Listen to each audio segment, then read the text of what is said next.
Hello my dear students, कैसे हैं आप सभी। मैडम हम थोड़ा सा परेशान हैं क्योंकि जो सीएस फाउंडेशन है वो सीएस फाउंडेशन को कन्वर्ट करके सीएसईईटी बना दिया गया है।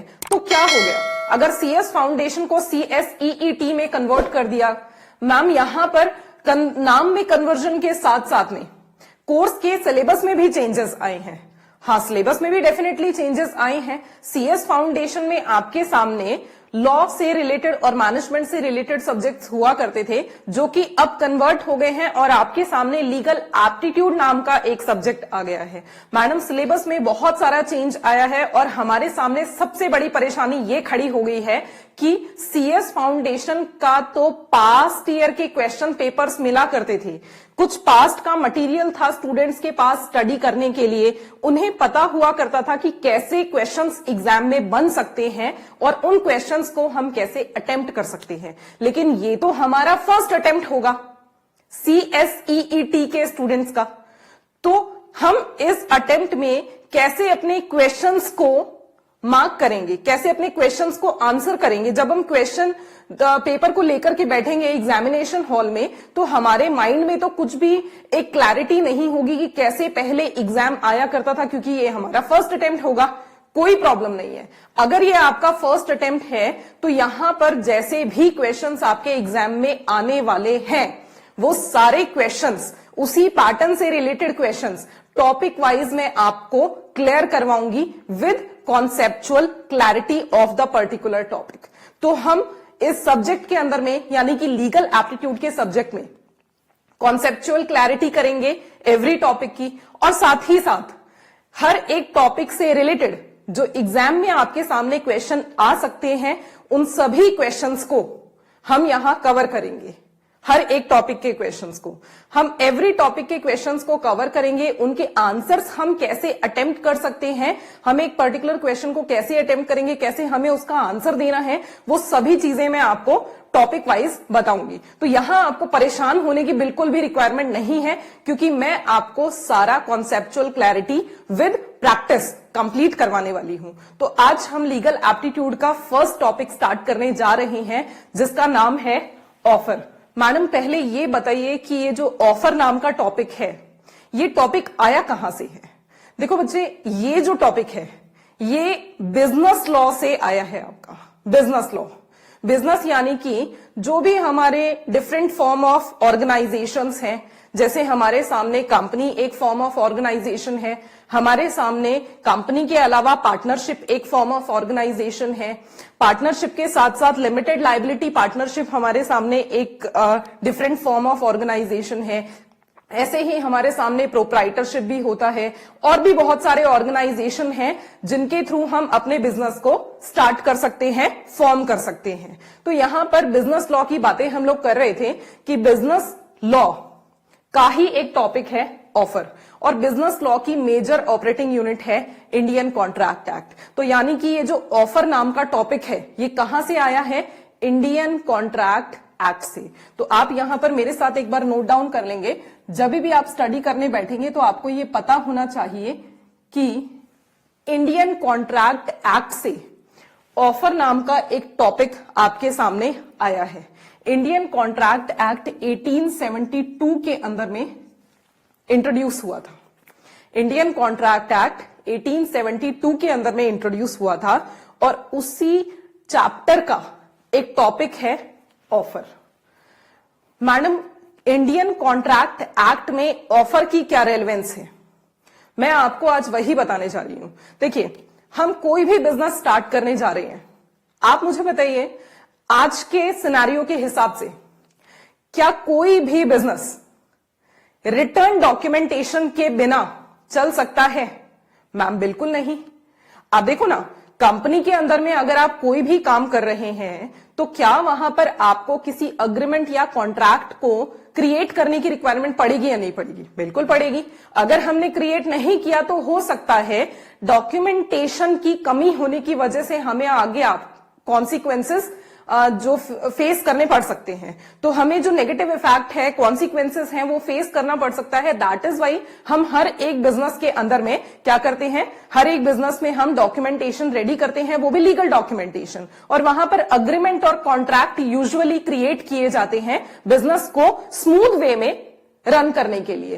तो इसीलिए यहां पर इंडियन कॉन्ट्रैक्ट एक्ट जो है वो बिजनेस लॉ के अंदर में बेसिक यूनिट मानी जाती है, और Indian contract act business law की मेजर ऑपरेटिंग यूनिट है, क्योंकि कॉन्ट्रैक्ट से बहुत सारे चैप्टर्स या बहुत सारे ऑर्गेनाइजेशन कनेक्टेड हैं। आप पार्टनरशिप बनाते हैं, पार्टनरशिप के बारे में तो आप सभी लोग जानते होंगे, क्योंकि हम लोगों ने 11th 12th क्लास में पढ़ा हुआ है पार्टनरशिप के बारे में थोड़ा बहुत कहीं ना कहीं। और साथ ही साथ पार्टनरशिप हमने बहुत कॉमनली लोगों से सुना भी हुआ है कि पार्टनरशिप बना करके हम बिजनेस कर सकते हैं। तो पार्टनरशिप जो है, पार्टनरशिप हम लोग करते हैं, लेकिन पार्टनरशिप के अंदर में जो भी लोग एसोसिएटेड हैं, कनेक्टेड हैं, उन सभी लोगों को पार्टनरशिप का एक डॉक्यूमेंट बनाना पड़ता है। उस डॉक्यूमेंट को पार्टनरशिप अग्रीमेंट या पार्टनरशिप डीड के नाम से जाना जाता है। तो क्या वहां भर भी कॉन्ट्रैक्ट के रूल्स रेगुलेशन अप्लाई होते होंगे या नहीं होते होंगे? तो ऐसे ही बहुत सारे ऐसे ऑर्गेनाइजेशन हैं जो कि कॉन्ट्रैक्ट एक्ट के साथ में कनेक्टेड हैं, और जहां पर कॉन्ट्रैक्ट के बेसिक रूल्स रेगुलेशन फॉलो करने पड़ते हैं। इसीलिए इस चैप्टर की रेलेवेंस है आपके कोर्स के अंदर में। तो लीगल एप्टीट्यूड जो है वहां पर आपका इंपॉर्टेंट टॉपिक माना जाता है कॉन्ट्रैक्ट एक्ट, राइट। सो कॉन्ट्रैक्ट एक्ट में हम ऑफर डिस्कस करने जा रहे हैं। अब ऑफर कैसे आपका क्रिएट होता है, एक कॉन्ट्रैक्ट में ऑफर का क्या रेलेवेंस है, या एक कॉन्ट्रैक्ट में ऑफर किस स्टेज के ऊपर में आता है। देखिएगा आप, मैं यहां एक डायग्राम ड्राफ्ट कर रही हूं। मिस्टर राम है, मिस्टर राम ने मिस्टर श्याम को ऑफर दिया to buy a pen at ₹10। Mister Ram ने मिस्टर श्याम को ऑफर दिया कि मैं 10 रुपीज का पेन बाय करना चाहता हूं आपसे। यहां पर श्याम के पास ये पूरी डिस्क्रिएशन है, ये पूरी चॉइस है कि या तो वो राम के प्रपोजल को या ऑफर को एक्सेप्ट कर सकता है, या फिर वो उसके प्रपोजल को रिजेक्ट कर सकता है। ये दोनों ही सिचुएशन उसके पास में है। जब यहां पर एक्सेप्टेंस की सिचुएशन आएगी, एक्सेप्टेंस की सिचुएशन आएगी, तो दोनों के बीच में एक प्रॉमिस क्रिएट हो जाता है। दोनों के बीच में क्या हो जाता है? प्रॉमिस क्रिएट हो जाता है। और जहां ये प्रॉमिस क्रिएट होगा तो दोनों के ऊपर लीगल ऑब्लिगेशन बन जाती है। राम और श्याम दोनों एक लीगल प्रॉमिस से बाउंड हो जाएंगे, एक लीगल प्रॉमिस से बंध जाएंगे, और दोनों को अपने प्रॉमिसेस को फुलफिल करना पड़ेगा। अगर दोनों ने अपने प्रॉमिसेस को फुलफिल नहीं किया, ब्रेक कर दिया, तो लीगल पनिशमेंट भी यहां पर रेडी होती है। अगर यहां पर लीगल ऑब्लिगेशंस को आपने फुलफिल नहीं किया, प्रॉमिस को आपने कंप्लीट नहीं किया, प्रॉमिस को तोड़ दिया, तो यहां आपको जो भी लीगल इफेक्ट है, लीगल कॉन्सिक्वेंसेस हैं, वो आपको फेस करने पड़ सकते हैं। तो राम और श्याम के बीच में क्या हुआ था, हम दोबारा देखते हैं एक बार। राम ने श्याम को ऑफर दिया था। प्राइमरी स्टेज क्या थी? प्रॉमिस की प्राइमरी स्टेज थी ऑफर देना, राइट। यहां पर राम ने श्याम को ऑफर दिया। ऑफर देने के बाद ही तो एक्सेप्टेंस और रिजेक्शन की सिचुएशन आएगी ना। तो राम ने जब श्याम को ऑफर दिया, तो श्याम ने ऑफर को एक्सेप्ट किया, और एक्सेप्ट करने के बाद में दोनों के बीच में एक प्रॉमिस क्रिएट हुआ। अगर दोनों के बीच में लेन देन हो जाता है तो उसको हम क्या कहते हैं? कंसिडरेशन। प्रॉमिस के साथ साथ अगर हो गया कंसिडरेशन, प्रॉमिस के साथ साथ अगर हो गया कंसिडरेशन यानी कि लेन देन, तो यहां पर बन जाएगा एक अग्रीमेंट। क्या बन जाएगा? अग्रीमेंट। और अग्रीमेंट लीगली अगर एनफोर्स हुआ, लीगली एनफोर्स हुआ, तो वो आपका बन जाएगा कॉन्ट्रैक्ट। ये लीजिए, आपको ऑफर समझाने के लिए पहले मुझे कॉन्ट्रैक्ट समझाना पड़ेगा, क्योंकि हमने ये पढ़ा सबसे पहले कि कॉन्ट्रैक्ट की प्राइमरी स्टेज होती है ऑफर। तो कॉन्ट्रैक्ट क्या है पहले ये तो पता होना चाहिए ना। एक बार दोबारा देखेंगे आप मेरे साथ। राम ने श्याम को एक प्रपोजल दिया कि मैं तुमसे पेन 10 रुपए में परचेज करना चाहता हूं। श्याम ने उसका प्रपोजल एक्सेप्ट कर लिया और यहां पर एक्सेप्ट करते ही दोनों के बीच में बन गया एक प्रॉमिस। जैसे ही प्रॉमिस क्रिएट हुआ तो दोनों ने उस प्रॉमिस को फुलफिल किया और एक दूसरे को पेन और पेमेंट का लेन देन कर दिया। जहां पर पेन और पेमेंट का लेन देन हुआ उस स्टेज को हमने कंसिडरेशन के नाम से जाना। जब यहां पर कंसिडरेशन हो गया तो उसे हमने कहा अग्रीमेंट। दोनों के बीच में अग्रीमेंट हो गया। अगर मान लीजिए पैसे देने के बाद में, पेमेंट देने के बाद में पेन में कोई डिफेक्ट निकलता तो क्या उस डिफेक्ट को ठीक करवाने के लिए कोर्ट के पास जाया जा सकता था या नहीं जाया जा सकता था? जी मैम, बिल्कुल। हम लोग भी ऐसा ही करते हैं। अगर हम कोई भी गुड्स परचेज करते हैं और उस गुड्स में अगर डिफेक्ट निकलता है या फिर हम कोई सर्विसेज ले रहे हैं, उन सर्विसेज के अंदर में अगर कोई कमी निकलती है तो हम उन सभी चीजों को ठीक करने के लिए अपने राइट को एक्सरसाइज करते हैं और कोर्ट के पास मूव करते हैं। कोर्ट हमारे राइट को ध्यान में रखते हुए जो भी नीडफुल होता है, जो भी बेटर होता है, वो हमारे लिए करता है, वो या फिर हमारे लिए करवाता है। राइट। सो यहां इस स्टेज को, जिस भी मैटर को हम कोर्ट में लेकर के जा पा रहे हैं, ऐसे किसी भी मैटर को जिसको भी हम कोर्ट में ले जा सकते हैं या कोर्ट के सामने रख सकते हैं डिसीजन के लिए, उस मैटर को कहते हैं लीगली एनफोर्सिएबल। तो कोई भी ऐसा अग्रीमेंट जिसको हम कोर्ट में ले जा सकते हैं या कोई भी ऐसा मैटर जिसको हम कोर्ट में प्रेजेंट कर सकते हैं डिसीजन के लिए, कोर्ट जिस पे डिसीजन सुना सकता है, उसे हम लीगली एनफोर्सिबल बोलते हैं। उस अग्रीमेंट को हम लीगली एनफोर्सिबल बोलेंगे तो वो कॉन्ट्रैक्ट बन जाएगा। मतलब हमें ये समझ आया कि कॉन्ट्रैक्ट की प्राइमरी स्टेज कहां से शुरू होती है? ऑफर देने से। अगर कोई ऑफर नहीं देगा तो ना ही कभी एक्सेप्टेंस होगी, एक्सेप्टेंस नहीं होगी तो ना ही कभी कोई कॉन्ट्रैक्ट क्रिएट हो पाएगा। तो कॉन्ट्रैक्ट की प्राइमरी स्टेज है ऑफर। चलिए, ये तो मैम हमें समझ आ गया कि कॉन्ट्रैक्ट का जो जन्म होता है वो कहां से होता है? ऑफर से। अब जरा ये बता दो एक बार कि लॉ इसके बारे में क्या बोलता है, यानी कि लीगल लैंग्वेज में ऑफर को कैसे डिफाइन किया गया है, क्या कहा गया है लॉ के अंदर में ऑफर से रिलेटेड। एक बार आप डेफिनेशन देखेंगे मेरे साथ साथ में बोर्ड पे, देखेंगे ऑफर की डेफिनेशन दी गई है according to section 2 clause A. Section 2 clause A is offer is a medium. Offer की डेफिनेशन में क्या कहा गया? ऑफर एक मीडियम है, एक ऐसा माध्यम है, एक ऐसा मीडियम है जिसके थ्रू एक पर्सन सिग्निफाई करता है, एक पर्सन सिग्निफाई करता है किसी अनदर को हिज विलिंगनेस। विलिंगनेस मतलब इच्छा, डिजायर। राइट। ऑफर एक ऐसा मीडियम है, एक ऐसा माध्यम है जिसके थ्रू एक पर्सन सिग्निफाई करता है किसी अनदर पर्सन को अपनी विलिंगनेस, अपनी इच्छा। टू डू और एब्सटेन। टू डू मतलब कुछ काम करने के लिए अपनी इच्छा किसी दूसरे पर्सन को सिग्निफाई कर रहा है एक पर्सन, या फिर कुछ काम ना करने के लिए। यहां पर एक वर्ड है, आप मेरी बात को ध्यान से देखिएगा, सुनिएगा।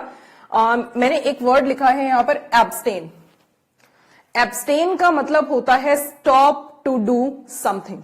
एब्सटेन वर्ड का मतलब होता है स्टॉप टू डू समथिंग। ये जरूरी नहीं है कि ऑफर हमेशा कुछ काम करने के लिए ही दिया जाए। ऐसा भी हो सकता है कि ऑफर किसी काम को करने से रोकने के लिए दिया जाए। बात समझ रहे हैं? तो यहां जरूरी नहीं है कि ऑफर हमेशा कुछ काम करवाने के लिए दिए जाते हैं। ऑफर कुछ काम करने से रोकने के लिए भी दिया जा सकता है। ये सामने वाले की चॉइस है कि वो उस बात को मान रहा है या नहीं मान रहा है, एक्सेप्ट कर रहा है या नहीं कर रहा है। राइट। तो आप देखेंगे एक बार दोबारा, ऑफर एक ऐसा मीडियम है जिसके थ्रू एक पर्सन दूसरे पर्सन को सिग्निफाई कर रहा है अपनी विलिंगनेस या अपनी डिजायर कुछ काम करने के लिए या फिर कुछ काम करने से रुकने के लिए। From doing anything with a view to obtain the assent. और जब विलिंगनेस शो की तो इस व्यू के साथ में शो की कि सामने वाला पर्सन एसेंट देगा। यहां एसेंट का मतलब होता है एक्सेप्टेंस। एसेंट मतलब एक्सेप्टेंस। आप नोट करेंगे मेरे साथ साथ में, आप नोट करते रहेंगे साथ साथ में, है ना। एब्सटेन वर्ड का मतलब मैंने आपको बताया था stop to do something, stop to do something, right? Other person to such act or abstinence, यहां आप करेक्शन करेंगे एब्सटिनेंस, राइट? एक बार दोबारा से डेफिनेशन हम लोग पढ़ते हैं और एक बार समझ लेते हैं पहले, है ना? एक पर्सन ने दूसरे पर्सन को सिग्निफाई की अपनी विलिंगनेस, अपनी डिजायर, कुछ काम करवाने के लिए या फिर कुछ काम करने से रुकने के लिए, राइट?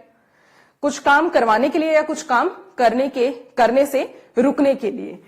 और जब भी वो विलिंगनेस रिप्रेजेंट की तो इस व्यू के साथ में रिप्रेजेंट की कि सामने वाला, जिसको भी आप अपनी विलिंगनेस शो कर रहे हैं काम करवाने के लिए, काम ना करवाने के लिए, वो पर्सन आपके बात को सुन करके उस पे आपको जवाब दे हां में, एक्सेप्टेंस। यहां मैंने एसेंट वर्ड लिखा ना, एक्सेप्टेंस। मतलब कि अगर इस एग्जाम्पल के अंदर में देखा जाए तो राम ने शाम को कुछ काम करने के लिए अपनी विलिंगनेस शो की, और वो भी इस व्यू के साथ में शो की कि शाम उसकी बात पे एक्सेप्टेंस दी, राइट? तो ऑफर का मतलब यहां पूरा यही देखा जा रहा है। एक एग्जाम्पल के हिसाब से आप देख लीजिए, राम ने शाम को अपनी विलिंगनेस कुछ काम करने के लिए शो की, और ऑफर देना एक मीडियम था अपनी बात को रखने का कि मेरी बात के ऊपर में शाम एक्सेप्टेंस दे दे, राइट? सो यहां पर होपफुली आपको ऑफर समझ आया होगा। एक बार आप दोबारा से रीड कर सकते हैं। Offer is a medium according to section 2 clause A. Offer is a medium जिसके थ्रू एक पर्सन सिग्निफाई करता है किसी अनदर पर्सन को अपनी विलिंगनेस कुछ काम करवाने के लिए और कुछ काम करने से रुकने के लिए, एक ऐसे व्यू के साथ में कि वो सामने वाले की, जिसको भी आप विलिंगनेस शो कर रहे हैं, उसकी एक्सेप्टेंस चाहता है काम करने के लिए और काम ना करने के लिए, राइट? सो होपफुली आपको समझ आया होगा कि ऑफर क्या है। चलो ना, अब एक बार देखते हैं कि ऑफर कितने तरीके के होते हैं। ऑफर टोटल 7 टाइप्स के आपके सामने यहां पर लिखे हुए हैं। हम 1 बाय 1 इनको एक बार स्टडी करना स्टार्ट करेंगे। देखेंगे आप, ऑफर, एन ऑफर में be a general offer. Now come to the point, general offer क्या होता है? मैडम, जनरल ऑफर के बारे में तो हमारे माइंड में ये आ रहा है कि एक ऐसा ऑफर जो जनरली बस दे दिया गया हो और जनरल पब्लिक को दिया गया हो। यहां पर पर्सन आइडेंटिफाइड नहीं होना चाहिए। जनरल ऑफर में सबसे खास बात यह है कि कोई भी पर्सन यहां आइडेंटिफाई नहीं होना चाहिए। जनरल ऑफर जनरल पब्लिक को दिया गया हो, जनरल पब्लिक को दिया गया हो, और जनरल पब्लिक ही डिजायर्ड एक्ट को एक्सेप्ट करेगी, राइट? सो जनरल पब्लिक क्या करेगी? Will accept desired act, right? General public क्या करेगी? उस जनरल प्रपोजल को सुन करके, जनरल ऑफर को सुन करके, किसी भी पर्सन, कोई भी पर्सन, जनरल पब्लिक में से कोई भी पर्सन उस डिजायर्ड एक्ट को करने के लिए रेडी हो जाएगा और अपनी एक्सेप्टेंस दे देगा। तो ये जनरल ऑफर होता है। मतलब कि अगर हम किसी को कहें कि मैं ये पेन सेल करना चाहता हूं, इस पेन को जिसको भी खरीदना है वो 10 रुपीज में परचेज कर सकता है। यहां पर हमने किसी आइडेंटिफाई पर्सन को तो ऑफर नहीं दिया ना, तो हमें नहीं पता सामने से कौन हमारे पेन को परचेज करने के लिए आएगा। This is known as general offer. तो जो डिजायर्ड एक्ट है वो कोई भी अननोन पर्सन पब्लिक में से जनरली आता है आपके पास में उस एक्ट को परफॉर्म करने के लिए, तो उसको हम जनरल ऑफर का नाम देते हैं, क्योंकि वो हमने जनरल पब्लिक को दिया है, राइट? अब यहां पर एक और पॉइंट आपका आता है, invitation to an offer. Offer के लिए इन्विटेशन देना, राइट? ऑफर के लिए इनवाइट करना। ऑफर के लिए इन्विटेशन कैसे दे सकते हैं? इन्विटेशन टू एन ऑफर, मैं एक एग्जाम्पल आपको देती हूं। एक एग्जाम्पल मैं आपके सामने रख रही हूं, क्योंकि हम लोग बिजनेस लॉ पढ़ रहे हैं तो थोड़ा सा हमें बिजनेस के हिसाब से ही पढ़ना पड़ेगा। आप सभी लोग शायद कंपनी के बारे में जानते हैं। कंपनी एक फॉर्म ऑफ बिजनेस ऑर्गेनाइजेशन है जिसके थ्रू हम अपने बिजनेस को एग्जीक्यूट कर सकते हैं, हम अपने बिजनेस को रन कर सकते हैं। अब यहां पर होता क्या है कि एक जो कंपनी है मान लीजिए एक कंपनी है, राइट, कंपनी है। अब ये जो कंपनी है इसने क्या किया, इस कंपनी ने प्रोस्पेक्टस इशू किया। मैडम प्रोस्पेक्टस हमें थोड़ा थोड़ा याद आ रहा है, प्रोस्पेक्टस क्या होता है। प्रोस्पेक्टस ना एक डॉक्यूमेंट होता है जिसके अंदर इंफॉर्मेशन बहुत सारी गैदर्ड होती है, बहुत सारी इंफॉर्मेशन इकट्ठा होती है। उस इंफॉर्मेशन से हम लोगों को बहुत सारी चीजें पता लगती हैं। नहीं, यहां पर कंपनी के कंटेक्स्ट में हम लोग बातें कर रहे हैं, हम किसी जनरल प्रोस्पेक्टस की बात नहीं कर रहे जो किसी स्कूल या यूनिवर्सिटी ने इशू किया हो एडमिशन के पर्पज से। नहीं, हम यहां उस प्रोस्पेक्टस की बात नहीं कर रहे हैं। हम यहां बात कर रहे हैं जब भी कंपनी शेयर्स इशू करती है, कोई भी कंपनी अगर शेयर्स इशू करेगी तो कंपनी शेयर्स इशू करती है हमेशा एक डॉक्यूमेंट की हेल्प से। कंपनी कभी भी डॉक्यूमेंट के बिना, इस डॉक्यूमेंट के बिना यानी कि प्रोस्पेक्टस के बिना, कंपनी कभी भी प्रोस्पेक्टस के बिना पब्लिक इशू यानी कि शेयर्स इशू नहीं कर सकती है, पब्लिक इशू नहीं ला सकती है। अब ये तो बहुत ऑब्वियस सी बात है कि अगर कंपनी ने प्रोस्पेक्टस इशू किया है तो वो जनरल पब्लिक को इशू किया होगा, जनरल पब्लिक को इशू किया होगा। अगर कंपनी ने प्रोस्पेक्टस इशू किया पब्लिक को, तो पब्लिक में से ऐसा ही होता है ना, कंपनी जब भी शेयर्स इशू करती है तो कंपनी एक डॉक्यूमेंट इशू करती है सभी लोगों को, राइट, सभी लोगों को एक डॉक्यूमेंट के थ्रू इन्फॉर्म करती है कि वो शेयर्स इशू कर रही है पब्लिक को। पब्लिक में से mister x, for example, public में से मिस्टर एक्स ने कंपनी के पास में जाकर के शेयर एप्लीकेशन लगाया।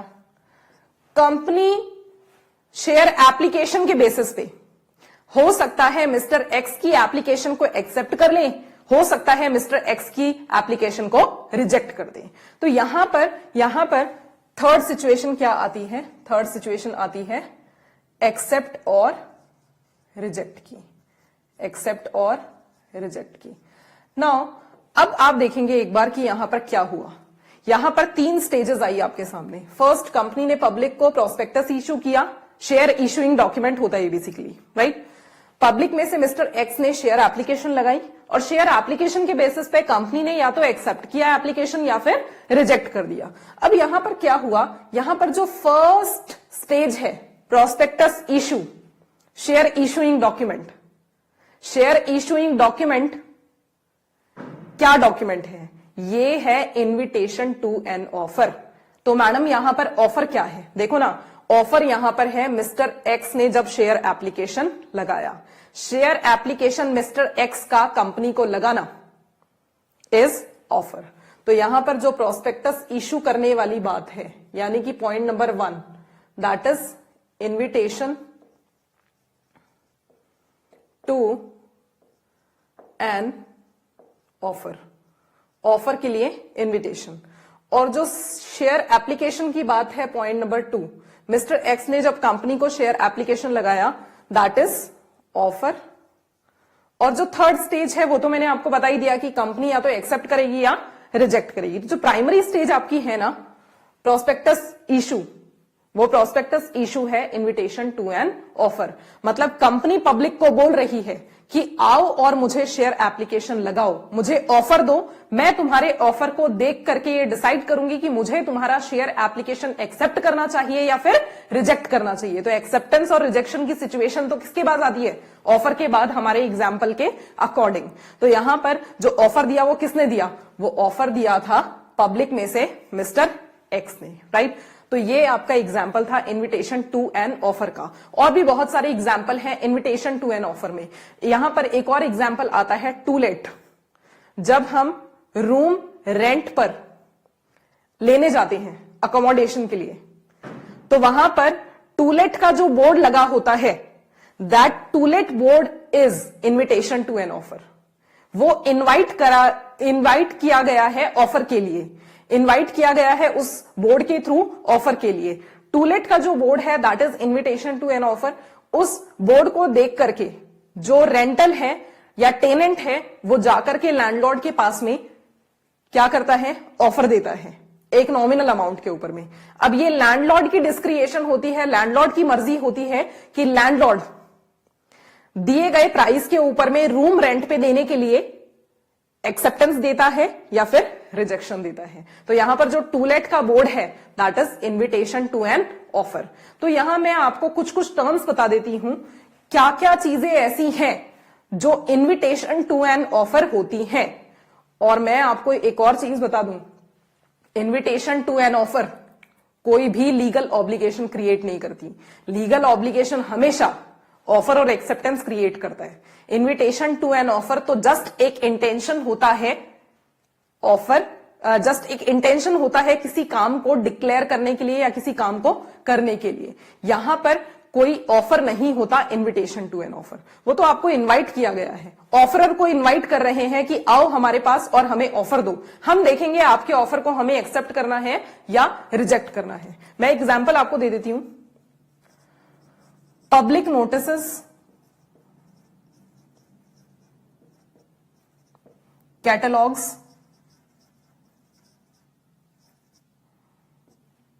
And advertisements.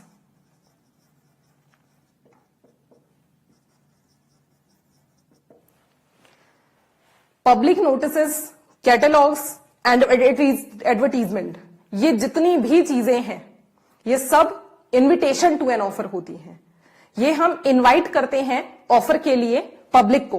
पब्लिक हमारे पास आती है, पब्लिक में से कोई भी हमारे पास आता है, हमें ऑफर देता है और फिर हम उसके बाद डिसाइड करते हैं कि हमें उसके प्रपोजल को या ऑफर को एक्सेप्ट करना है या फिर रिजेक्ट करना है। राइट। सो होपफुली आपको यहां पर ये पॉइंट क्लियर हुआ होगा इन्विटेशन टू एन ऑफर का। नाउ अब हमारे पास में नेक्स्ट हमारे पास में है special offer. Special offer, special offer क्या होता है? मैंने कहा कि मैं अपना मोबाइल सेल करना चाहती हूं। मैं अपना मोबाइल सेल करना चाहती हूं। मिस्टर एक्स, क्या आप मेरा मोबाइल इतने अमाउंट के ऊपर में परचेज करेंगे? ये मैंने क्या किया? मैंने एक पर्टिकुलर या एक आइडेंटिफाइड पर्सन को, अब ध्यान से सुनिएगा मेरी बात को, मैंने एक आइडेंटिफाइड पर्सन को प्रपोजल दिया या फिर ऑफर दिया।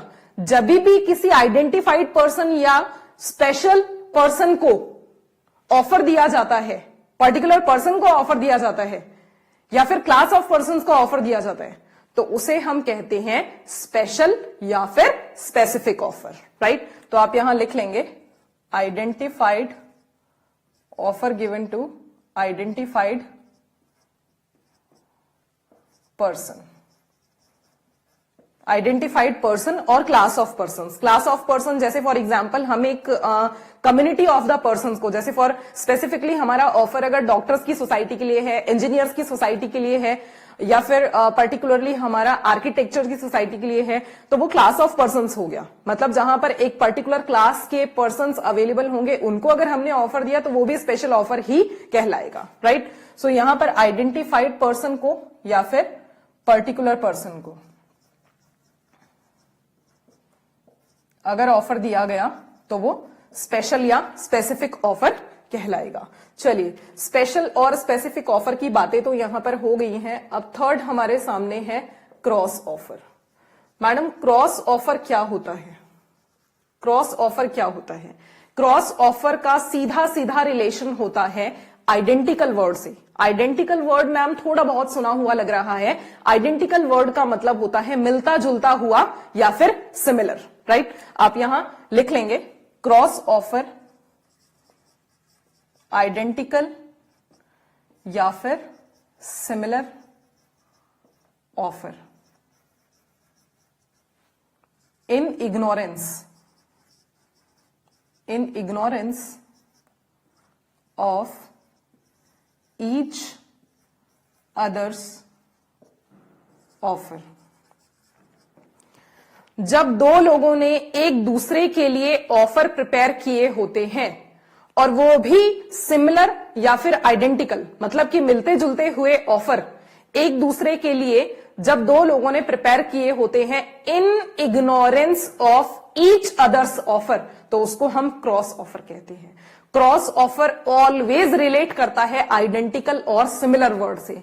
दो लोग एक दूसरे के लिए मिलते जुलते हुए ऑफर प्रिपेयर करेंगे in ignorance of each others offer, तो उसको हम क्रॉस ऑफर के नाम से जानते हैं, राइट। फोर्थ आपके सामने है counter offer. Counter offer, counter offer में क्वालिफाइड वर्ड एक आता है, क्वालिफाइड या फिर मॉडिफिकेशन या फिर variation, variation, right. Counter offer क्या होता है? होपफुली आप सभी लोगों ने ट्रैवल किया होगा ऑटो रिक्शाज में, हम सभी लोग करते हैं, कोई बड़ी बात नहीं है मैम, हम सभी लोग करते हैं। आप बताइए ऑटो रिक्शा में काउंटर ऑफर का कैसे रिलेशन है? चलिए मैं बताती हूं आपको।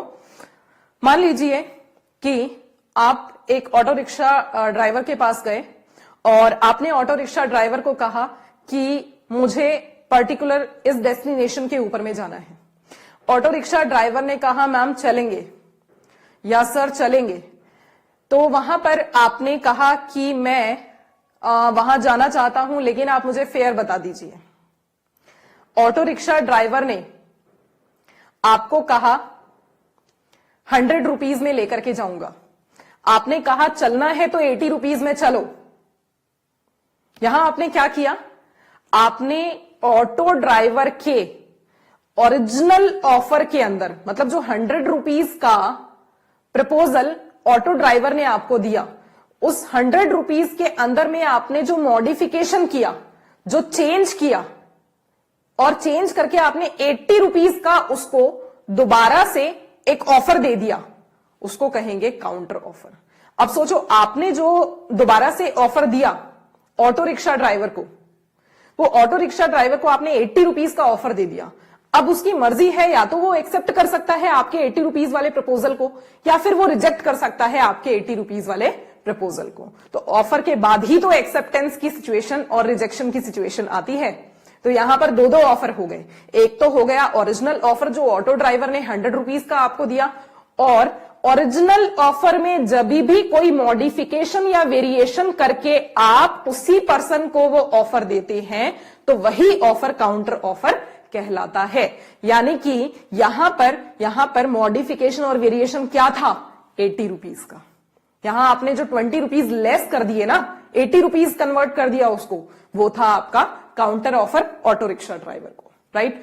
तो यहां मैंने 3 वर्ड्स लिखे हैं। जब भी काउंटर ऑफर आपके सामने एग्जाम में आता है तो काउंटर ऑफर के अंदर में आपको 3 वर्ड्स उससे रिलेट करने हैं।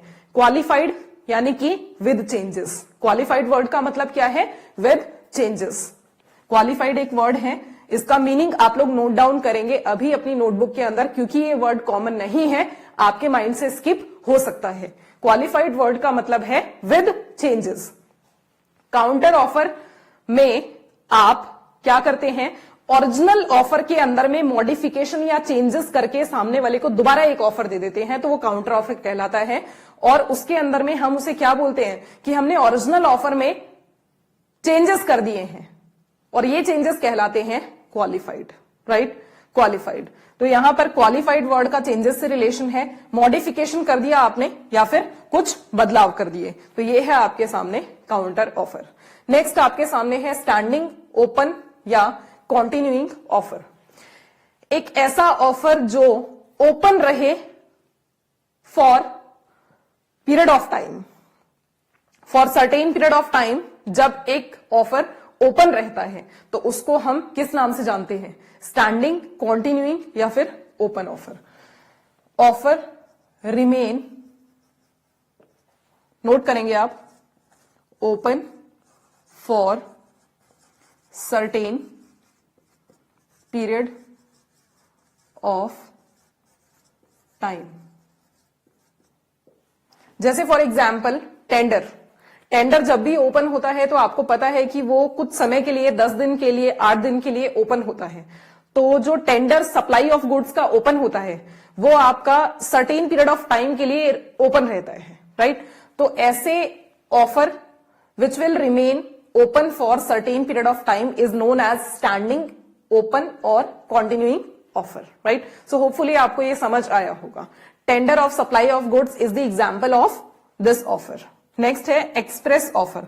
देखिए, मैं आपको अगर कहूं कि मुझे एक्सप्रेस करो, आपको मैथ्स सब्जेक्ट कैसा लगता है, आपको अकाउंट सब्जेक्ट कैसा लगता है, आपको लॉ सब्जेक्ट कैसा लगता है, इंग्लिश सब्जेक्ट आपको कैसा लगता है, अगर मैं आपको ये एक्सप्लेन करने कहूं, मैं कहूं कि आप अपनी जो फीलिंग्स हैं इन सब्जेक्ट से रिलेटेड वो आप एक्सप्रेस करिए, तो आप एक्सप्रेस कैसे करेंगे? या तो आप ओरल एक्सप्रेशन देंगे, बताएंगे ओरली, या फिर आप रिटर्न एक्सप्रेशन देंगे, आप रिटर्न एक्सप्रेस करेंगे. मतलब या तो आप बोल करके बता सकते हैं या फिर आप लिख करके बता सकते हैं. तो express offer could be oral or written. It could be oral or written, right? तो कोई भी ऐसा प्रपोजल या कोई भी ऐसा ऑफर जो बोलकर या लिखकर दिया गया हो वो भी ऑफर माना जाता है. नेक्स्ट है आपके पास implied offer. Implied offer by the conduction of parties create होते हैं. आप लिखेंगे यहां by the conduct slash activities of parties by the conduct slash activities of parties. Ma'am, implied offer का थोड़ा सा मतलब समझ नहीं आ रहा है. इंप्लाइड का मतलब होता है प्रिज्यूम्ड, राइट? जो हमने अज्यूम कर लिया हो, प्रिज्यूम कर लिया हो. ऐसे कौन से ऑफर होते हैं? हम डे टू डे लाइफ में ऐसे ऑफर क्रिएट करते हैं, पता है आप लोगों को? नहीं मैम, हमें आज तक नहीं पता. हमें बताओ ना ऐसे कौन से ऑफर हैं जिनको प्रिज्यूम कर लिया जाता है और हमें पता भी नहीं लगता. लेकिन वो कैसे प्रिज्यूम होते हैं? वो हमारी एक्टिविटीज से, हमारे कंडक्शन से, हमारी हरकतों से प्रिज्यूम होते हैं. मैडम, ऐसे कौन से ऑफर हैं? आप देखो ना, आप जब किसी भी कॉफी शॉप पर जाते हैं, कॉफी शॉप पर जाकर के आप पेमेंट देते हैं और सामने जो कॉफी शॉप पे शॉपकीपर हैं वो आपकी पेमेंट को एक्सेप्ट करके आपको कॉफी देते हैं. तो यहां पर आपने ये तो नहीं कहा ना कि मैं आपको ऑफर दे रहा हूं, आप मेरे ऑफर को एक्सेप्ट करिए, हम एक कॉन्ट्रैक्ट क्रिएट करेंगे. ऐसा तो कुछ नहीं हुआ, क्योंकि नॉर्मल पर्सन लॉ के बारे में नहीं जानता होगा, इन सब चीजों के बारे में नहीं जानता होगा. लेकिन क्या उसके पास कोई लीगल राइट नहीं है अगर कॉफी में डिफेक्ट निकले तो? मैम, बिल्कुल है. कॉन्ट्रैक्ट का मतलब ही क्या है? कॉन्ट्रैक्चुअल पार्टीज को लीगल राइट्स देना. तो यहां पर जो हम डे टू डे लाइफ के अंदर में काम करते हैं ना, वो सभी काम हमारी कंडक्शन से या हमारी एक्टिविटीज से एक ऑटोमेटिकली प्रिज्यूम्ड ऑफर मान लिए जाते हैं. जैसे कॉफी शॉप के ऊपर में जाकर के पेमेंट देना प्रिज्यूम्ड ऑफर है. हमने अगर वो कॉफी परचेज की और कॉफी में अगर कुछ ऐसा एलिमेंट निकलता है जो हेल्थ के लिए हार्मफुल होता है, तो उससे रिलेटेड क्या हम अपना राइट एक्सरसाइज कर सकते हैं कोर्ट में या नहीं कर सकते? यही तो कॉन्ट्रैक्ट की लीगल राइट्स हैं जो लोगों को प्रोवाइड किए गए हैं, जो पब्लिक को प्रोवाइड किए गए हैं, राइट? और ये कैसे ये ऑफर डिराइव हुआ? ये कैसे पता लगा कि कॉफी के लिए पेमेंट देना ऑफर था? ये इंप्लाइड ऑफर है. ये आपके कंडक्शन से या हम सबके कंडक्शन या एक्टिविटीज से ऑटोमेटिकली प्रिज्यूम किए जाते हैं, मान लिया जाता है कि आपने ऑफर दिया है, क्योंकि हमारे कंडक्ट या हमारी एक्टिविटीज ऐसी थी जो एक ऑफर को क्रिएट कर रही थी, राइट? सो यहां पर बाय द कंडक्ट या एक्टिविटीज ऑफ पार्टीज आप लिख सकते हैं यहां पर example on coffee, right? Example on coffee. So ये आपके सामने मैंने ऑफर बता दिए हैं कितने तरीके के होते हैं. अब एक बार फटाफट से हम लोग एसेंशियल एलिमेंट्स देखते हैं ऑफर के. देखो ना, एलिमेंट्स ऑफ ऑफर. ऑफर के एलिमेंट क्या है, इंपॉर्टेंट एलिमेंट क्या है? देखो, ऑफर का फर्स्ट इंपॉर्टेंट एलिमेंट है कि offer must be intended to create legal relationship. Offer ऐसा होना चाहिए जहां पर आपकी लीगल रिलेशनशिप क्रिएट करने की इंटेंशन हो. अगर लीगल रिलेशनशिप क्रिएट करने की इंटेंशन ही नहीं है तो फिर लीगल राइट्स लेकर के करोगे क्या? अगर लीगल रिलेशनशिप क्रिएट करने की इंटेंशन हो, कमर्शियल नेचर का ट्रांजैक्शन करना चाहते हैं, तभी आप एक ऑफर क्रिएट करिए. आप कोई भी ऐसा ऑफर क्रिएट मत करिए जो कि सोशल नेचर का हो या फिर डोमेस्टिक नेचर का हो या फ्रेंडली रिलेशन के लिए हो. जैसे हम आपस में फ्रेंड्स में करते हैं ना, फ्रेंड्स में हम आपस में, आप लोग भी करते होंगे, सब लोग, है ना, करते हैं कि नहीं करते? कैसा ऑफर आप देते हैं? आप मेरे घर पर मेरी बर्थडे पार्टी में आना, आपने अपने फ्रेंड्स को इनवाइट किया कि आज मेरा बर्थडे है और आज आप सभी लोग मेरी बर्थडे पार्टी के अंदर में आना। यहां पर आपने उनको ऑफर तो दिया, लेकिन ये कैसे नेचर का था? ये आपका सोशल या फ्रेंडली नेचर का था। और सोशल और फ्रेंडली नेचर के जो ऑफर होते हैं वो कभी भी कोई लीगल रिलेशनशिप क्रिएट नहीं करते। तो आपको जो भी ऑफर देना है वो ध्यान रखिए, वो तभी आपको लीगल राइट्स प्रोवाइड करेगा जब आपकी इंटेंशन कमर्शियल नेचर की ट्रांजैक्शन करने की हो या फिर आपकी इंटेंशन कोई लीगल रिलेशनशिप स्टैब्लिश करने की हो। राइट, डन है। नेक्स्ट आपके सामने है it must be certain. Certain मतलब स्पेसिफिकेशन, प्रॉपर स्पेसिफिकेशन। आप यहां लिख लीजिए स्पेसिफिकेशन। स्पेसिफिकेशन देखिए, मैंने क्या किया, मैंने एक ऑयल के डीलर को कहा कि मुझे ऑयल चाहिए, मुझे 5 लीटर्स ऑयल चाहिए। मैंने ये बोल दिया। मुझे ऑयल के डीलर ने कहा मिल जाएगा मैम, और मुझे उसने ऑयल कोकोनट ऑयल दे दिया। मैंने बोला मुझे ये वाला ऑयल नहीं चाहिए था। डीलर ने कहा मैडम आपने मुझे यहां पर कहां बताया कि आपको कौन सा ऑयल चाहिए? ऑयल की तो बहुत सारी कैटेगरी होती है। ऑयल कोकोनट ऑयल भी हो सकता है, मस्टर्ड ऑयल भी हो सकता है, रिफाइंड ऑयल भी हो सकता है, ऑलिव ऑयल भी हो सकता है, केरोसिन ऑयल भी हो सकता है। आपने तो मुझे ये बताया ही नहीं कि आपको 5 लीटर क्वांटिटी कौन से वाले कैटेगरी के ऑयल की चाहिए। आप अगर मुझे प्रॉपर स्पेसिफिकेशन देते, आप मुझे ये बताते कि आपको कौन सा ऑयल चाहिए, तभी शायद मैं आपको राइट ऑयल डिलीवर कर पाता। यहां पर मेरे ऑफर के अंदर में सर्टेनिटी यानी कि प्रॉपर स्पेसिफिकेशन था या नहीं था? मैडम बिल्कुल भी नहीं था। आपने ठीक से बताया ही नहीं ऑयल के डीलर को कि आपको कौन सा ऑयल चाहिए। तो क्योंकि आपके ऑफर में प्रॉपर स्पेसिफिकेशन नहीं था, तो आपका ऑफर माना ही नहीं जाएगा। क्योंकि ऑफर का जो एलिमेंट है, एसेंशियल एलिमेंट, वो यही कहता है कि ऑफर सर्टेन होना चाहिए, यानी प्रॉपरली स्पेसिफाइड होना चाहिए, जो कि आपका दिया गया ऑफर नहीं था, तो वो वैलिड ऑफर नहीं माना जाएगा। राइट, सो यहां पर आप लिख सकते हैं example on offer, example on oil. Right, और जो फर्स्ट हमारा पॉइंट था, एसेंशियल एलिमेंट था, इसमें आप लिख सकते हैं not social comma friendly comma domestic nature. Right, clear है? कैसा नहीं होना चाहिए? सोशल, फ्रेंडली या डोमेस्टिक नेचर का आपका ऑफर नहीं होना चाहिए। थर्ड है आपके सामने, offer must be distinguished from a declaration of intention and an invitation to an offer. देखो, ऑफर के लिए आपको कम्युनिकेट करना बहुत जरूरी होता है। ऑफर जब भी आप ऑफर देते हैं, तो आप ध्यान रखिए कि ऑफर हमेशा आपने क्लियरली स्पेसिफाई किया हो। ऐसा ना हो कि आप सिर्फ सोच रहे हो, थॉट कर रहे हो, आप प्लान कर रहे हो, या फिर आपकी इंटेंशन हो ऑफर देने की। ऑफर देने के लिए आपको एटलीस्ट बोलना तो पड़ेगा ना।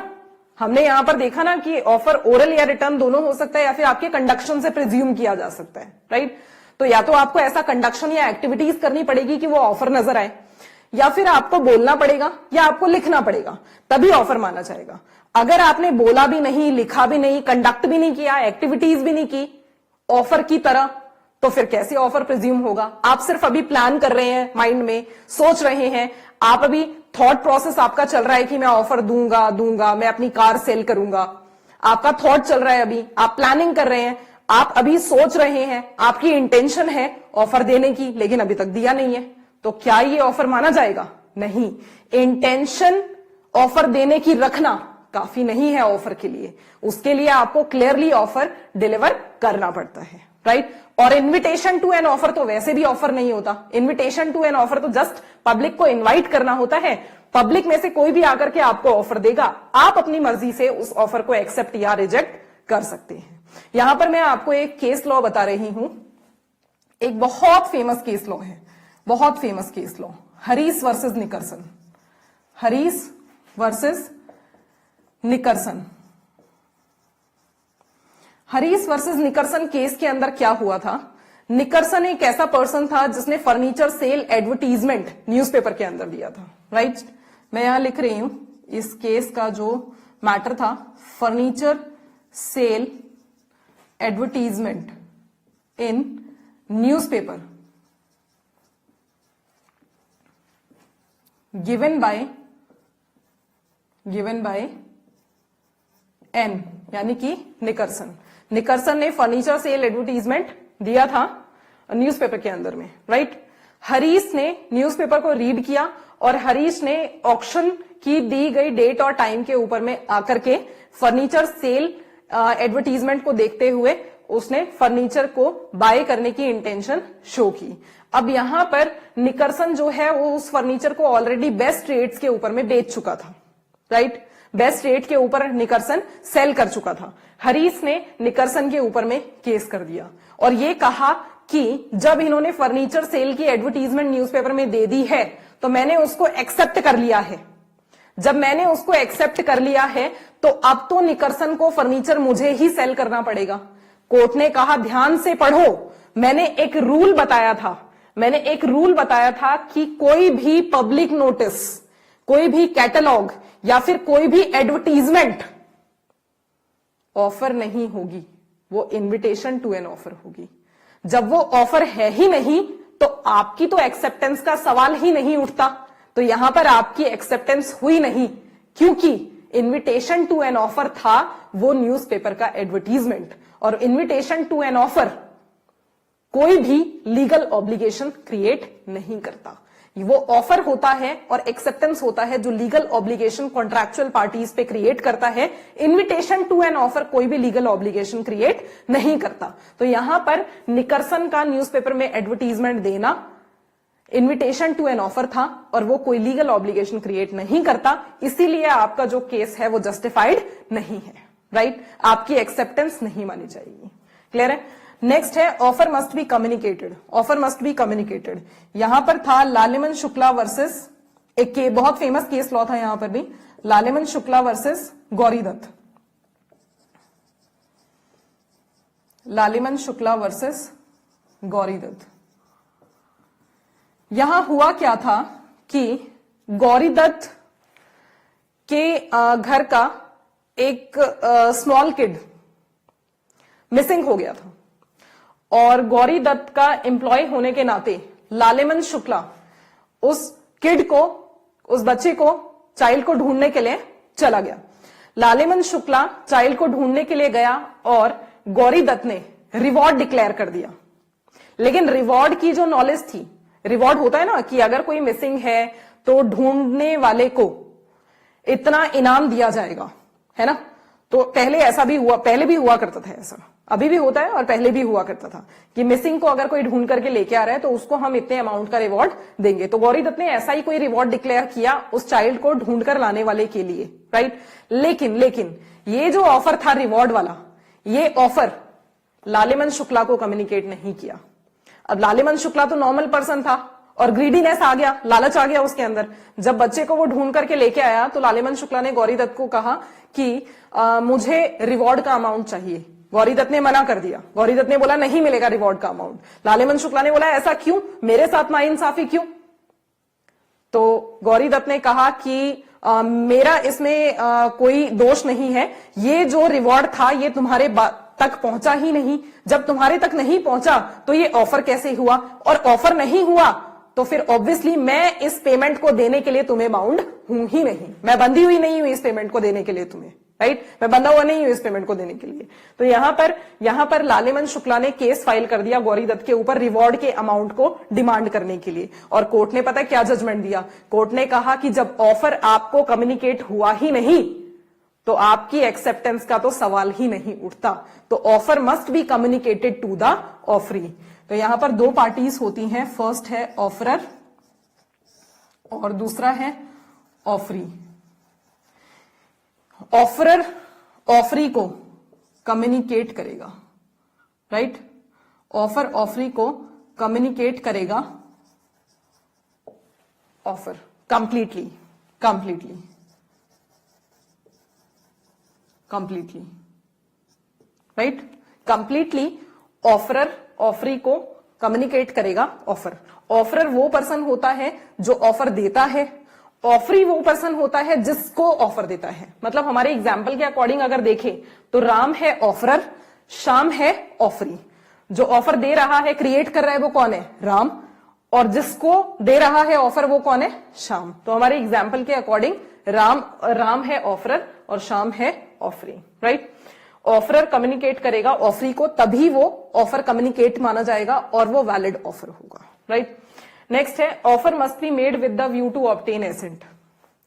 ऐसा मत करना कभी किसी को कहो कि मैं अपना मोबाइल फोन सेल करना चाहता हूं 1000 रुपीज के अंदर, इतना बोल दिया और छोड़ दिया। जिसको ये बता रहे हो उसको ये तो बोलो कि क्या आप मेरा मोबाइल परचेज करोगे। अब जो सेकंड स्टेटमेंट मैंने बोली, क्या यहां पर सामने वाले की आप एक्सेप्टेंस लेना चाहते हो, ये शो हो रहा है? हाँ जी मैम, पहले तो नहीं शो हो रहा था ना। तो आपको जब भी किसी को ऑफर देना है तो आपको हमेशा इस इंटेंशन के साथ में ऑफर देना है कि आप सामने वाले की एक्सेप्टेंस का या उसकी एसेंट का ऑब्टेन करने का वेट कर रहे हैं, तभी वो एक वैलिड ऑफर माना जाएगा, राइट। अगर आपने सिर्फ ये बोल दिया कि मैं अपना मोबाइल सेल करना चाहता हूं 1000 रुपीज में, तो यहां पर तो सामने वाला कुछ बोलेगा ही नहीं, पता नहीं आप किसको सेल करना चाहते हो, है ना। तो आपको उसको बोलना पड़ेगा क्या आप मेरा मोबाइल परचेज करेंगे। तो यहां पर आप सामने वाले की एक्सेप्टेंस का वेट कर रहे हैं ना, ऑब्टेन करना चाहते हैं उसकी एक्सेप्टेंस, तो यही आपका वैलिड ऑफर माना जाएगा। क्लियर है। नेक्स्ट है statement of price is not an offer. मैंने कहा इस पेन की लोएस्ट प्राइस है 20 रुपीज। पेन का लोएस्ट प्राइस मैंने 20 रुपीज बता दिया, लेकिन पेन का जो लोएस्ट प्राइस है वो 20 रुपीज बता दिया मैंने। क्या केवल प्राइस बता देना काफी है ऑफर क्रिएट करने के लिए? दूसरी स्टेटमेंट सुनिए, इस पेन का लोएस्ट प्राइस है 20 रुपीज, क्या आप इसे परचेज करेंगे? This is offer. फर्स्ट वाले में तो सिर्फ मैंने प्राइस का डिक्लेरेशन दे दिया था, और प्राइस का स्टेटमेंट देना या डिक्लेरेशन देना is not enough to create the offer. तो आपको हमेशा स्टेटमेंट ऑफ प्राइस के साथ साथ क्या बताना पड़ेगा, आपको ये भी ऑफर क्रिएट करना पड़ेगा। आपको सामने वाले को बोलना पड़ेगा कि क्या आप इसको परचेज करेंगे, राइट। नेक्स्ट और लास्ट है offer should not contain a term or condition, if not fulfilled will automatically become acceptance. Offer में कोई भी ऐसी कंडीशन नहीं होनी चाहिए कि अगर वो कंडीशन पूरी नहीं हुई तो जिस पर्सन को आपने वो ऑफर दिया है उसकी ऑटोमेटिक एक्सेप्टेंस मान ली जाएगी। मैडम मतलब समझ नहीं आया, एक एग्जाम्पल दो, ऐसे हमें समझ नहीं आता। कोई बात नहीं, मैं हूं ना यहां पर एग्जाम्पल के लिए। मैंने आपको कहा कि मैं आपको अपनी कार 5 लाख रुपीज में सेल कर रही हूं। मैं आपको अपनी कार 5 लाख रुपीज में सेल कर रही हूं। मैं आपकी एक्सेप्टेंस का वेट कर रही हूं 15 डेज तक। 15 डेज तक मैं आपकी एक्सेप्टेंस का वेट कर रही हूं। अगर आपने 15 डेज में मुझे एक्सेप्टेंस नहीं दी या मुझे कोई जवाब नहीं दिया तो 16th डे मैं ये मान लूंगी कि आप मेरी कार परचेज करना चाहते हैं। मतलब यहां पर मैंने आपके ऊपर में एक ऐसी कंडीशन लगाई कि अगर वो 15 दिन की कंडीशन पूरी नहीं हुई तो आपकी जो साइलेंस है वो ऑटोमेटिकली एक्सेप्टेंस के अंदर में कन्वर्ट हो जाएगी। बताओ क्या ये कंडीशन वैलिड है? मैम ये कंडीशन थोड़ी सी हमें हजम नहीं हो रही है। हजम नहीं हो रही ना, बेकार लग रही है ना, इसीलिए इस कंडीशन को कहा गया कि ऐसी कोई कंडीशन नहीं होनी चाहिए। एक बार दोबारा पढ़िए पॉइंट, ऑफर में ऐसी कोई कंडीशन या टर्म नहीं होनी चाहिए। Offer should not contain a term or condition if not fulfilled. अगर पूरी नहीं हुई तो ऑटोमेटिकली एक्सेप्टेंस कन्वर्ट हो जाएगी। जैसे वो 15 दिन की कंडीशन मैंने लगा दी ना आपके ऊपर कि 15 दिन की कंडीशन पूरी नहीं हुई तो आपकी 16th डे ऑटोमेटिक एक्सेप्टेंस मान ली जाएगी। तो ऐसी कोई कंडीशन नहीं होनी चाहिए। ये नेगेटिव कंडीशन थी, ऐसी कोई कंडीशन नहीं होनी चाहिए, राइट। सो होपफुली आपको पॉइंट समझ आए होंगे। अब लास्ट हमारे 2 पॉइंट्स कवर्ड हैं, इसके बाद हम थोड़े से क्वेश्चंस कवर करेंगे। लास्ट हमारे 2 पॉइंट्स कवर्ड हैं। कम्युनिकेशन, देखो ना हम क्योंकि ऑफर पढ़ रहे हैं तो कम्युनिकेशन हम किसका पढ़ेंगे? Communication of offer. इसके नीचे आप लिखेंगे when it comes to the when it comes to the knowledge of offering, when it comes to the knowledge of offering or to the person to whom the offer was made, right? देखो ना क्या लिखा है, communication of offer. Offer का communication कब माना जाता है? अभी अभी हमने पढ़ा था, ऑफर का कम्युनिकेशन तब माना जाता है जब कम्युनिकेशन किसके पास पहुंच जाए? ऐसे पर्सन के पास जिसको आपने ऑफर दिया है। अच्छा, ये जो दोनों पॉइंट हैं ये हम पोस्ट और टेलीग्राफ के केस के लिए पढ़ रहे हैं। पोस्ट, टेलीफोनिक, टेलीग्राफ, इन सब केसेस के लिए पढ़ रहे हैं जहां पर फेस टू फेस बातचीत हो रही है, वहां तो आमने सामने ही सारी बात सॉल्व हो जाएगी। जहां पर लोग दूर दूर हैं, जहां समय देना पड़ता है, वहां की बातें हम लोग कर रहे हैं कि ऑफर का कम्युनिकेशन कब कंप्लीट माना जाएगा। ऑफर का कम्युनिकेशन कंप्लीट माना जाएगा जब नॉलेज में आ जाए। किसकी नॉलेज में? जिसको आप ऑफर दे रहे हो। देखो ना, एक बार दोबारा पढ़ो। Communication of offer completes when it comes to the knowledge of offering, right? जैसे फॉर एग्जाम्पल, मान लीजिए मैंने आपको एक प्रपोजल दिया कि मैं अपना फ्लैट सेल करना चाहती हूं। मैं अपना फ्लैट आपको 20 लाख रुपीज में सेल करना चाहती हूं। आपको मैं अपना फ्लैट 20 लाख रुपीज में सेल करना चाहती हूं, ये बात मैंने आपको बोल दी है, लेकिन ये बात मैंने आपको पोस्ट के थ्रू एक लेटर में लिख करके भेजी है। जब मैंने आपको ये बात पोस्ट के थ्रू लेटर में लिख करके भेजी, तो मेरा जो ऑफर है वो कब कंप्लीट माना जाएगा? जब मैं आपको बात बोल दूंगी तब कंप्लीट माना जाएगा, या फिर आपके पास मेरा लेटर पहुंच जाएगा तब कंप्लीट माना जाएगा, या फिर आप मेरे लेटर को रीड कर लेंगे तब कंप्लीट माना जाएगा? मैडम, लग तो रहा है जब हम उसे रीड कर लेंगे तब कंप्लीट माना जाएगा, क्योंकि अभी अभी आपने बताया कि कम्युनिकेशन ऑफर का तब माना जाता है जब वो उस पर्सन की नॉलेज में आ जाए। जो बात आप बोल रहे हैं वो उस पर्सन की नॉलेज में आ जाए, जो ऑफर आप दे रहे हैं वो उस पर्सन की नॉलेज में आ जाए जिसको आप ऑफर देना चाहते हैं या दे रहे हैं, राइट? तो मैडम, क्योंकि आप हमें फ्लैट सेल करने की बात कर रहे थे और फ्लैट सेल करने का ऑफर हमें दे रहे थे, तो वो ऑफर जिस दिन हमारी नॉलेज में आ जाएगा उसी दिन वो ऑफर कम्युनिकेटेड माना जाएगा। बात बिल्कुल ठीक है। मतलब जिस टाइम पे आप प्रपोजल को रीड कर लेंगे उसी वक्त वो आपकी नॉलेज में आ जाएगा, और आप कौन है? ऑफरी। तो ये ऑफर कम्युनिकेटेड माना जाएगा। अब बात है रिवोकेशन की। ऑफर रिवोक कब माना जाता है? रिवोक मतलब विड्रॉल। आप रिवोक कब कर सकते हैं ऑफर को, या फिर आप ऑफर को विड्रॉ कब कर सकते हैं? यहां पर आप लिख लेंगे विड्रॉल। कई बार क्या होता है कि ऑफर हम लोग दे देते हैं, लेकिन ऑफर देने के बाद हमें ऐसा रियलाइज होता है कि हमने ये ऑफर गलत दे दिया। हम इस ऑफर को वापस लेना चाहते हैं, अपने बोले गए शब्दों को हम वापस लेना चाहते हैं, विड्रॉ करना चाहते हैं। तो यहां पर क्या ऑफर को रिवोक किया जा सकता है या नहीं किया जा सकता? किया जा सकता है, लेकिन कब? देखिए, अभी जो एग्जाम्पल हमने उठाया था उसी एग्जाम्पल को हम कंटिन्यू करते हैं। मैंने आपको फ्लैट सेल करने का प्रपोजल दिया 20 लाख रुपीज का। आपने लेटर को रिसीव किया और लेटर को रीड किया। रीड करते ही मेरा कम्युनिकेशन आपके पास कंप्लीट हो गया, लेकिन लेटर को रीड किया आपने आज, और आपने उस प्रपोजल का जवाब लिखा कल, नेक्स्ट डे, राइट? प्रपोजल का जवाब आपने नेक्स्ट डे लिखा और जवाब लिख करके आप उसे मुझे पोस्ट करने जा रहे थे।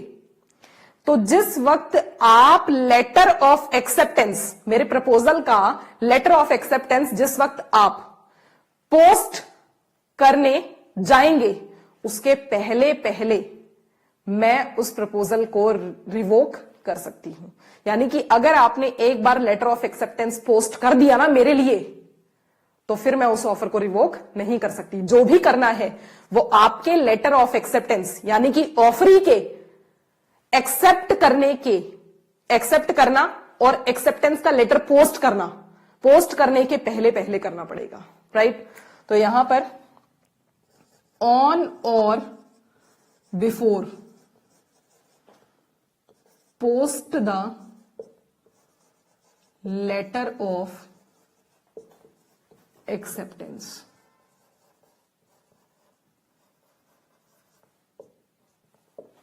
क्लियर है? On or before post the letter of acceptance, यानी कि आप मेरे फ्लैट को अगर मैंने सेल करने का प्रपोजल आपको दिया और आपने उसको एक्सेप्ट कर लिया, एक्सेप्ट करने के लिए आपने मुझे एक्सेप्टेंस लेटर ड्राफ्ट करके पोस्ट करने जा रहे थे, तो जब तक आप पोस्ट करेंगे तब तक मैं उसको रिवोक कर सकती हूं। जिस दिन आपने उसको पोस्ट कर दिया ना और वो मेरे पास के लिए ट्रांजिट में निकल चुका है, उसके बाद मैं उसको रिवोक नहीं कर सकती। अब मेरी ऑब्लिगेशन बन जाएगी कि मुझे आपको वो फ्लैट 20 लाख रुपए में सेल करना ही करना पड़ेगा। बात समझ आ रही है आपको? क्लियर है?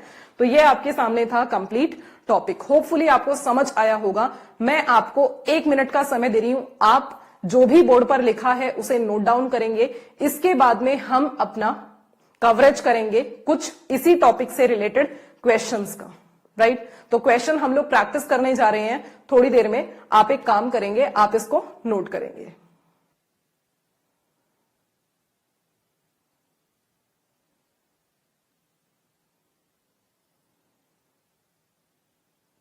चलिए बच्चे, हम लोग स्टार्ट करते हैं मल्टीपल चॉइस क्वेश्चंस, जो कि बेस्ड हैं आपके आज के कवर्ड टॉपिक के ऊपर में। ये मल्टीपल चॉइस क्वेश्चंस आपको स्क्रीन पर नजर आएंगे और ये नोट्स आपको पीडीएफ फॉर्मेट में भी मिल जाएंगे, सो दैट कि आप इजीली इन क्वेश्चंस को सॉल्व कर पाए। देखिए, फर्स्ट क्वेश्चन हमारे सामने ऑफर पे बेस्ड क्या आ रहा है, मल्टीपल चॉइस। फर्स्ट है, when offer is made to a specific person it is. याद करिए मैंने क्या कहा था, जब भी ऑफर आप किसी स्पेसिफिक पर्सन को देते हैं तो उस ऑफर को हम क्या कहते हैं। ऑप्शंस आपके सामने हैं। फर्स्ट ए ऑप्शन है जनरल ऑफर, सेकंड ऑप्शन है स्पेशल ऑफर, थर्ड ऑप्शन है क्रॉस ऑफर और फोर्थ है काउंटर ऑफर। मैडम हमें इसका आंसर आता है, आपने बताया था कि जब भी ऑफर किसी स्पेसिफिक पर्सन को दिया जाता है तो उस ऑफर का नाम होता है स्पेशल ऑफर। तो फटाफट से आप ऑप्शन नंबर बी को टिक कर लीजिए। सेकंड क्वेश्चन है, जब दो पार्टीज एक्सचेंज करती हैं आइडेंटिकल ऑफर तो वो ऑफर क्या कहलाता है। When two parties exchange identical offer, the offer are called option number A general offer, option number B special offer, option number C cross offer, option number D counter offer। याद करिए मेरी बात, मैंने आपको कहा था जहां पर भी आइडेंटिकल या सिमिलर वर्ड आ जाए आपके सामने और आपके सामने ऑप्शन दिखाई दे क्रॉस ऑफर का, तो आप फटाफट से उसको टिक कर दीजिएगा बिना सोचे समझे। आइडेंटिकल और सिमिलर ऑफर का सीधा सीधा रिलेशन होता है क्रॉस ऑफर से, तो आपका आंसर है C cross offer. Third question है, when the offeree offers a qualified acceptance. जब एक ऑफरी ऑफर करता है qualified acceptance of the offer subject to modification, उसमें मॉडिफिकेशन करके ही is said to have made.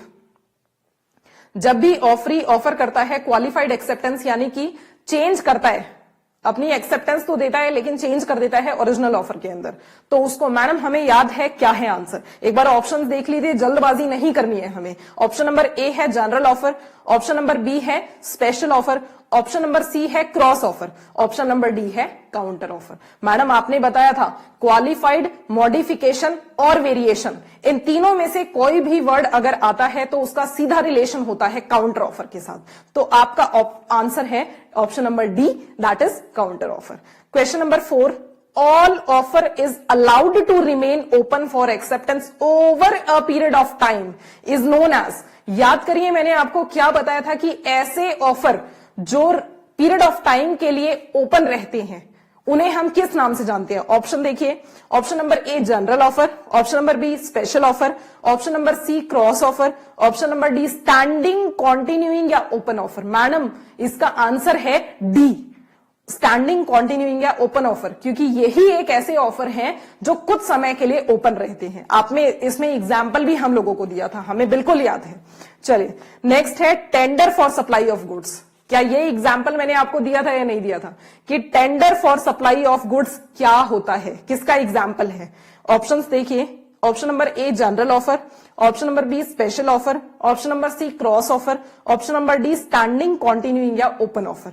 Tender of supply of goods कुछ समय के लिए ओपन रहता है ना, तो उसका जो रिलेशन होता है वो कौन से ऑफर के साथ में है, स्टैंडिंग, कॉन्टिन्यूइंग या ओपन ऑफर, यानी कि आपका आंसर है डी, राइट। सिक्स्थ है performance of condition of a proposal is. Performance of condition of a proposal is, जब आप किसी कंडीशन प्रपोजल में डली हुई किसी कंडीशन को परफॉर्म करने के लिए तैयार होते हैं तो इसका मतलब क्या होता है कि आप उस प्रपोजल को एक्सेप्ट कर रहे हैं। तो ऑप्शन नंबर ए देखिए, an acceptance of offer. Option number B, an offer of the proposal. Option number C, rejection of proposal. Option number D, none of the above. तो यहां पर आपका जो आंसर है वो है option number A, an acceptance of offer, right. Question number 7th, a newspaper advertisement that can be accepted by anyone is a newspaper advertisement जो किसी के थ्रू भी एक्सेप्ट की जा सकती है। न्यूज़पेपर की एडवर्टीजमेंट किसी के थ्रू भी एक्सेप्ट की जा सकती है, तो वो आपकी क्या होगी? मैम न्यूज़पेपर की एडवर्टीजमेंट आपने बताया था कि जनरल पब्लिक को इन्फॉर्म किया जाता है, तो वो हमारा जनरल ऑफर के अंदर कंसिडर होता है और जनरल ऑफर के अंदर ही हमारा इन्विटेशन टू एन ऑफर आता है, राइट। तो यहां पर जो हमारा आंसर है वो आंसर नंबर ए रहेगा, दैट इज जनरल ऑफर। अब है क्वेश्चन नंबर 8। क्वेश्चन नंबर 8 है, in order to make a contract an offer must be capable of creating. Offer कैसे क्रिएट होता है आपका? एसेंशियल एलिमेंट याद करिए। ऑफर आपका क्रिएट करने के लिए आपको कैसा रिलेशन स्टैब्लिश करना पड़ता है? फ्रेंडली रिलेशन स्टैब्लिश करना होता है, valid relation, legal relation, voidable relation. Madam आपने बताया था कि अगर ऑफर वैलिड बनाना है कॉन्ट्रैक्ट के अंदर में तो आपको लीगल रिलेशन स्टैब्लिश करना पड़ेगा। तो आपका जो आंसर है वो है option number C, that is legal relation. Question number 9, a offer to sell to be 100 quintals of oil, this offer is. जो ऑयल का हमने एग्जाम्पल लिया था वो याद करिए, क्या उस ऑयल के एग्जाम्पल के अंदर में सर्टेनिटी थी या अनसर्टेनिटी थी? धुंधलापन था ना, उसमें कुछ प्रॉपर स्पेसिफिकेशन था नहीं। देखिए एक बार ऑप्शंस देखते हैं। ऑप्शन नंबर ए है सर्टेन एंड एम्बिग्युअस। क्या यहां पर स्पेसिफिकेशन था? मैम बिल्कुल भी नहीं था। क्या यहां पर अनसर्टेनिटी थी? हाँ जी मैम, यहां अनसर्टेनिटी थी और धुंधलापन भी था, क्लैरिटी नहीं थी, एम्बिग्विटी थी। यहां एम्बिग्विटी का मतलब धुंधलापन, which is not clear, right.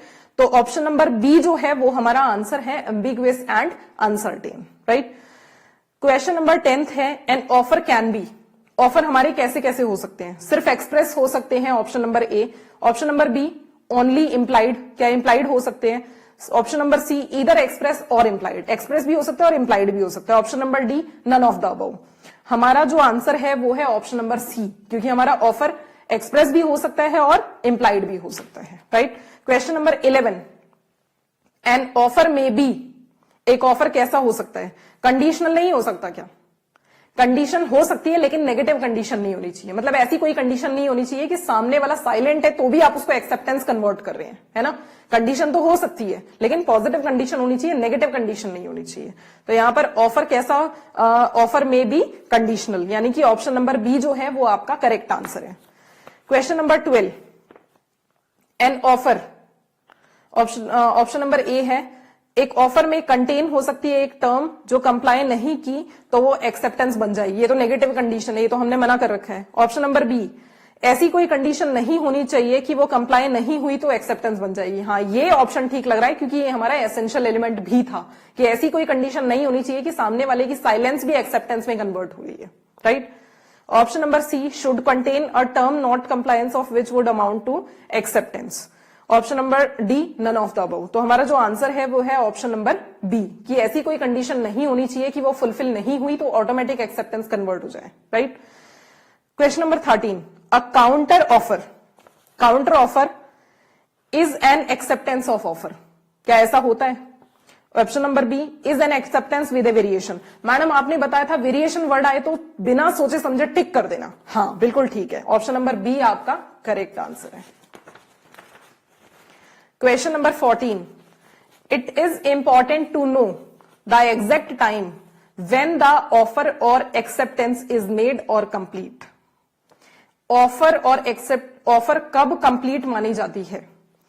When parties are face to face, when parties communicate by post or telephone. Never every time. देखो पार्टीज फेस टू फेस है तो सामने सामने ही ऑफर एक्सेप्टेंस कम्युनिकेट हो जाएगा, लेकिन पोस्ट और टेलीफोन के केस में अगर होता है तो एग्जैक्ट टाइम जानने की जरूरत पड़ती है, क्योंकि वहां पर एक एक टाइम का भी डिफरेंस पड़ जाता है। यहां पूछा गया ना कि एग्जैक्ट टाइम की कहां जरूरत पड़ती है, तो एग्जैक्ट टाइम की जरूरत पड़ती है पोस्ट और टेलीफोन के केस में। मैंने आपको बताया भी था कि जब पोस्ट, टेलीफोन या टेलीग्राफ का केस होता है वहां पर आपको एग्जैक्ट टाइम, डे, डेट सब कुछ पता होना चाहिए। क्वेश्चन नंबर 15, तो 14 में आपका option number B correct answer था। क्वेश्चन नंबर 15, ए ने पोस्ट किया लेटर बी को, लेटर ऑफ ऑफर 16 अगस्त 12 नून को, और वो लेटर पहुंचा 18 अगस्त 12 नून को, और रीड किया 2 PM, 2 बजे रीड किया। बताइए कम्युनिकेशन ऑफ ऑफर कब कंप्लीट हुआ? मैडम आपने बताया था जब रीड करे तभी कंप्लीट होगा, तो रीड कब किया? फर्स्ट ऑप्शन है ए ने जब पोस्ट किया तो कम्युनिकेट माना जाएगा, बी ऑप्शन है जब रिसीव हुआ तो कम्युनिकेट माना जाएगा, सी ऑप्शन है जब रीड किया तो कम्युनिकेट माना जाएगा, डी ऑप्शन है जब राइट किया तो कम्युनिकेट माना जाएगा। नहीं, जब रीड किया तो कम्युनिकेट माना जाएगा, यानी कि option number C is the correct answer, when B reads it, right. Question number 16 and last question of this topic, in the case above, मतलब ऊपर वाले सेम क्वेश्चन में A can revoke his offer, A अपना offer कब revoke कर सकता है? Before his letter of offer reaches B, before B writes letter of acceptance. मैंने आपको बताया था जिसको आप ऑफर दे रहे हो वो लेटर ऑफ एक्सेप्टेंस ड्राफ्ट करे, तब तक भी नहीं, जब वो पोस्ट करे ना उसके पहले पहले लेटर ऑफ एक्सेप्टेंस लिख करके पोस्ट करने जा रहा हो आपको, उससे पहले पहले ऑफर अपना रिवोक कर सकते हैं आप। तो मतलब ऑप्शन नंबर सी जो है is the correct answer, before B post his letter of acceptance. आप चाहें तो आप आंसर कीज को भी चेक कर सकते हैं और अपने क्वेश्चंस को आप सॉल्व कर सकते हैं, राइट। सो यहां पर हमने क्वेश्चंस को सॉल्व कर लिया है। अब हम नेक्स्ट क्लास में मिलेंगे कुछ और नए टॉपिक्स के साथ। होपफुली आपको आज का टॉपिक समझ आया होगा और आपको मजा आया होगा एमसीक्यूज को सॉल्व करने में। हम मिलेंगे नेक्स्ट टॉपिक के साथ नई क्लासेस के अंदर में। तब तक के लिए thank you so much, take care.